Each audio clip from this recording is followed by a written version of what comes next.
તો જય દ્વારકાધીશ ને જય શ્રી રામ. એલા હાંપ ચડી ગયો સમાચાર દેવામાં.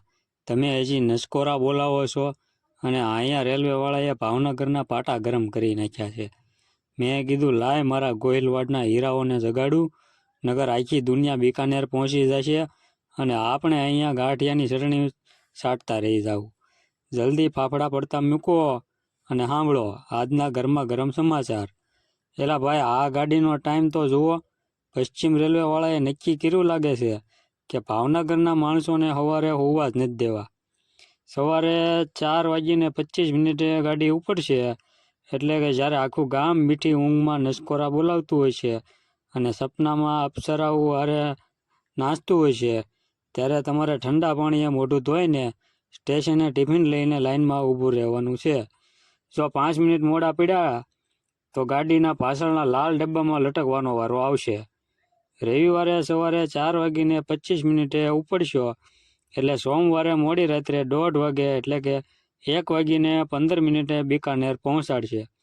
એટલે રસ્તામાં એટલા બધા ઝોલા ખાશો કે બિકાનેર ઉતરશો ત્યારે તમને ખબર નહીં હોય કે તમે રેલવે સ્ટેશને ઉતર્યા છો કે કોઈ મેળામાં.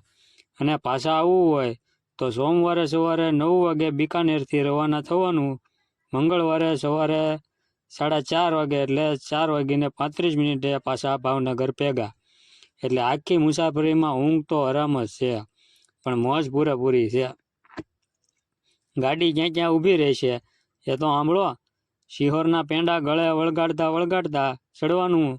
પછી ધોળા, બોટાદ ને સુરેન્દ્રનગર, મહેસાણા ને પાલનપુર પહોંચશો ત્યાં તો તમારા ડબ્બામાં અડધું ભાથું પૂરું થઈ ગયું હશે. પછી આવશે આબુ રોડ. ત્યાં વળી કોઈને પહાડો જોઈને ઉતરી જવાનું મન થાય તો ધ્યાન રાખજો, ગાડી સુપરફાસ્ટ છે, ઊભી રહેશે એવી જ ઉપડ જાય. જોધપુર પહોંચશો એટલે મરચાં વડાની સુગંધ આવશે, પણ ગાડીમાં બેઠા રહેજો નકર બિકાનેરના ભજીયા રહી જશે. આ ગાડીમાં સુવિધા તો એવી છે કે પૂછો માં.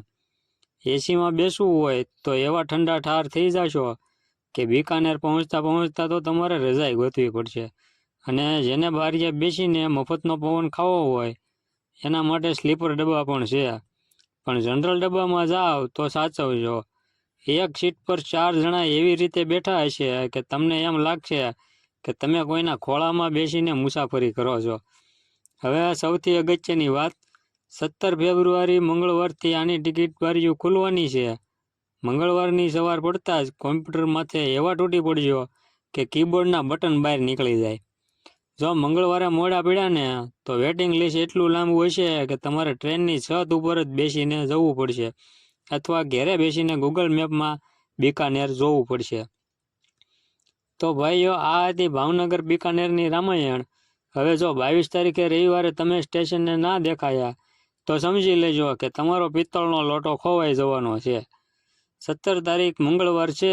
સવારે નાહી ધોઈને કોમ્પ્યુટરની માથે એવા પડજો કે IRCTC વાળાને એમ થાય કે આખું ભાવનગર બિકાનેર રહેવા જાય છે કે શું. અને સાંભળજો, આટલી મહેનત પછી તમે સબસ્ક્રાઈબ કરવાનું બટન ના દબાવ્યું ને તો બિકાનેરના રણમાં ઊંટ તમારો પીછો કરશે. એટલે ફટાફટ લાઈવ ઠપકારો, શેર કરો અને જેની હારે ટિકિટ બુક કરાવી હોય એને અત્યારે જ આ વિડીયો મોકલો. હાલો ત્યારે હું જાઉં છું ટિકિટની લાઈનમાં ઊભા રહેવા. જય હિન્દ, જય ગરવી ગુજરાત.